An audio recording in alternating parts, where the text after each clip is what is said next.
There comes a moment in every thoughtful life when a quiet question begins to rise beneath the ordinary movements of the world.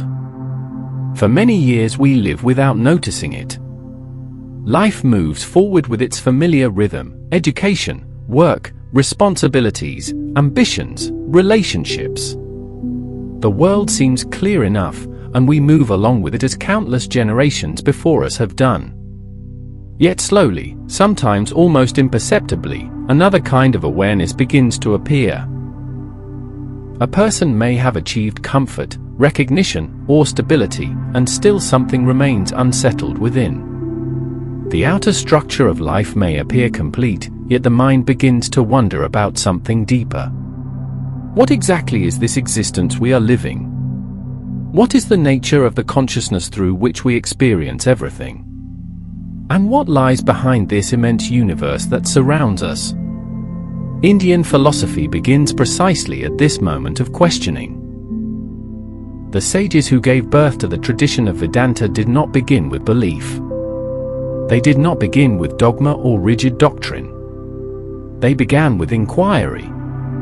In fact, the entire philosophical journey of Vedanta opens with a remarkably simple statement in the Brahma Sutras. Athato Brahma Jijnasa.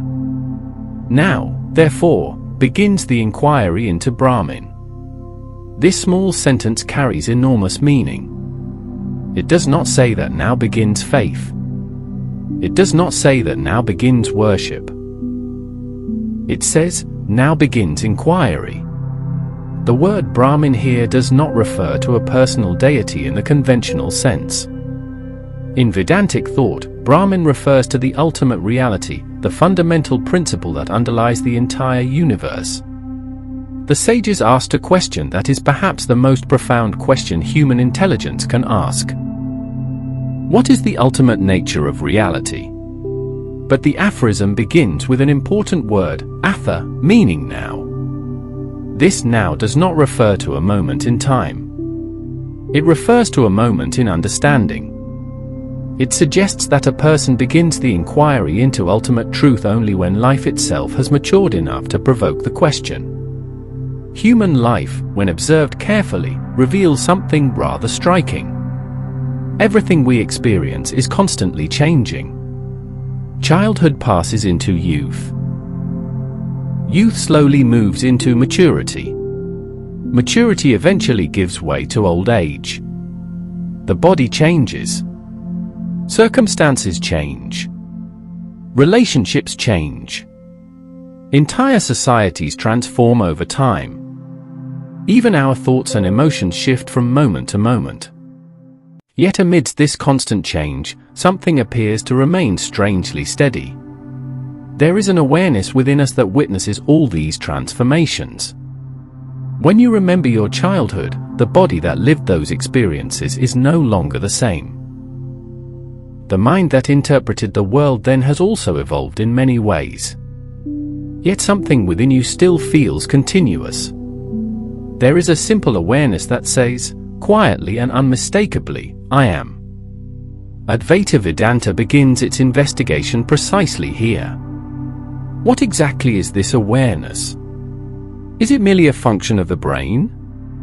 Or is it something deeper, something more fundamental? The ancient Upanishads, the philosophical foundation of Vedanta, repeatedly return to this mystery. In the Taittiriya Upanishad, the nature of ultimate reality is described in a single profound sentence. Satyam Jnanam Anantam Brahma. Brahman is truth, consciousness, and infinity. Notice the remarkable language here. Reality is not described as an object. It is not presented as a thing somewhere in the universe. Instead, it is described as consciousness itself, limitless, infinite, and fundamental. But if that is the nature of reality, another question naturally arises. What is the relationship between this ultimate reality and ourselves? Are we separate from it? Or are we somehow expressions of the same underlying consciousness? One of the most famous declarations of the Upanishads addresses this question directly. In the Chandogya Upanishad, the teacher Uddalaka speaks to his son with a sentence that has echoed across centuries. Tat tvam asi. That thou art. With these words the sages suggested something astonishing, that the deepest essence of the universe and the deepest essence of the self may not be two separate realities. Yet Advaita Vedanta does not ask us to accept such statements blindly. Instead, it invites us into a process of careful reflection. The Upanishads repeatedly emphasize that wisdom arises through inquiry, through attentive listening, contemplation, and inner examination. One of the most beautiful expressions of this philosophical spirit appears in the Katha Upanishad, where a young seeker named Nachiketa approaches the Lord of Death with a question about the mystery of existence. The Upanishad describes the human condition with these words: Shreyas ca prayas ca manuyam eaters. Tau samparitya vivinakti dhi. Two paths stand before every human being, the pleasant and the truly beneficial. The wise examine them carefully and choose the higher path. The inquiry into truth belongs to that higher path. It is not driven by curiosity alone. It arises from a deeper urge to understand existence itself. For this reason the sages often directed seekers inward rather than outward.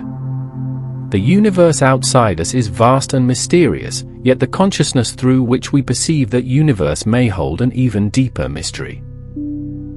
The Brihadaranyaka Upanishad introduces a remarkable method of inquiry through a simple expression. Neti neti. Not this, not this.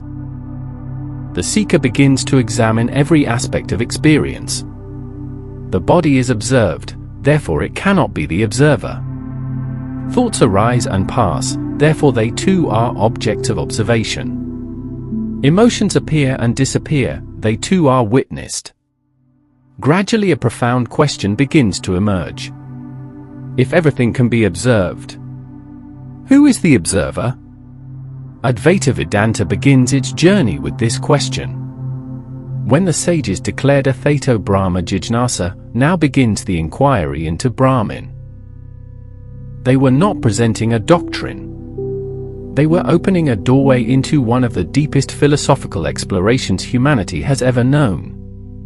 In the conversations that follow, we will gradually explore the insights that emerged from this inquiry, the nature of consciousness, the meaning of the self, the mysterious idea of Maya, and the extraordinary claim of non-duality that lies at the heart of Advaita Vedanta. But every journey begins somewhere.